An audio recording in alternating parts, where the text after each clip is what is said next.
This one's an interesting one. Young swimmer barred from event for a Black Lives Matter swimsuit.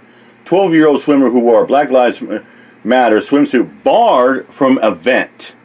12-year-old swimmer who wore a Black Lives Matter swimsuit was told she was disqualified from swimming because that message is inappropriate.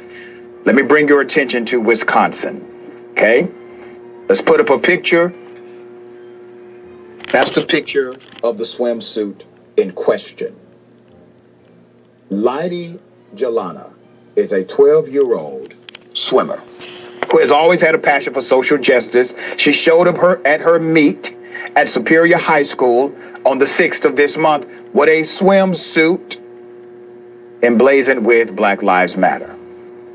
What do you think happened to her? She wanted to show solidarity following the death of Mr. Amir Locke. But according to CNN, Lyons was almost disqualified for demonstrating. An official had called Lyons over and incorrectly stated that her swimsuit was against USA swimming rules of no political language. That's stupid. You got to think about hell. this. I want you to understand what's happening here. You mean to tell me that if I simply say, Black Lives Matter, that's political language and it is banned language now, according to the officials at the swim meet, okay? Well, it's kind of like this, I've always said here, I'm always sit there and say, I'm all about free speech, but you get people out there that say, oh, there's no such thing as free speech, wars can have consequences, all kind of stuff, Well, if you go back in the Bill of Rights, and it says there in the SCOTA of the Bill of Rights and the amendments, there is no such thing as hate speech. It's all about free speech. You could demonstrate your free speech. I sit there and say, as long as you're not hurting somebody or harming somebody, if you're just trying to demonstrate your free speech about political power, there's no such thing as hate speech or it's banned. An independent volunteer official inappropriately barred a student athlete. This is according to the family YMCA. Inappropriately barred a student athlete from taking part in the meet due to their Black Lives Matter swimsuit, stating that it went against USA Swimming's policy of no political language.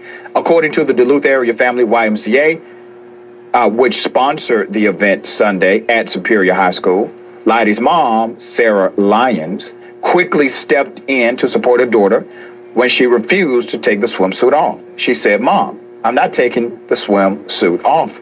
And I said, "You go, girl." And okay. Way to go, Mom. The young lady missed one race before the decision was reversed.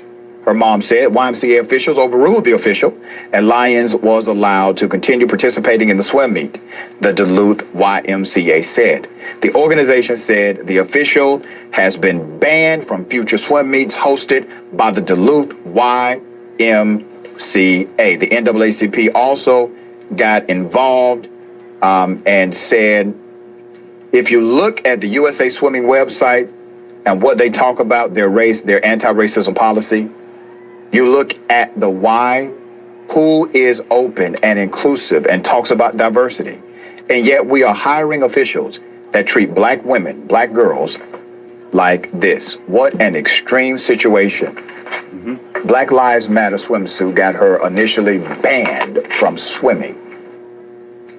But that's a really good point, right? It's like, look, the YMCA and US, Women's Swim, and whatever, US Swimming, everyone has their own statement on their website, and they want to be seen as, racially sensitive. They want to be seen as down for the cause. They want to be seen as taking these issues seriously and making, let's be honest, a predominantly white sport more inclusive.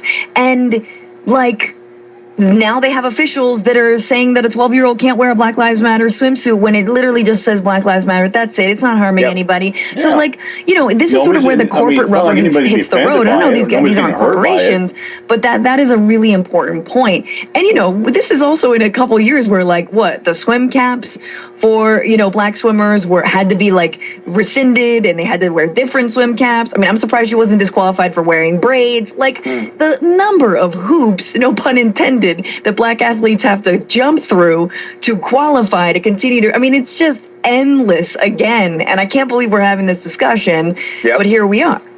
Yeah, and I need the YMCA to come out more forcefully. I understand they did the right thing. It was immediately overturned. The young lady still did miss one of her swim meets because of it. But now this is a perfect opportunity for the YMCA to be forceful about their diversity and inclusion training, their racial sensitivity training. Like, now, this is the place you implement something like that, because the offense was bad, but it did not cost the life of somebody, but it was a bad thing to do. So now you implement that corporatized training so that you have more of an informed group of officials. Can't believe it. It's like people are so sensitive about what a message says, or what words come out of someone's mouth, or anything like that. And like they're demonstrating. And I've seen commercials on TV sometimes as well too. Talk about all about freedom, all about justice, but the end of the message is no, all lives can't matter until Black lives matter. And I'm all about that. I'm all about people as well, especially Black people exercising free speech, or a sign that says Black Lives Matter. I'm all about peaceful demonstration. I'm not about the ones that try to create violence and rift, especially Proud Boys and Antifa. But this is just a simple demonstration, from a young swimmer saying Black Lives Matter. Like I said, all lives can't matter until Black Lives Matter. With that said, I'm out here, Mike Joe. Peace out.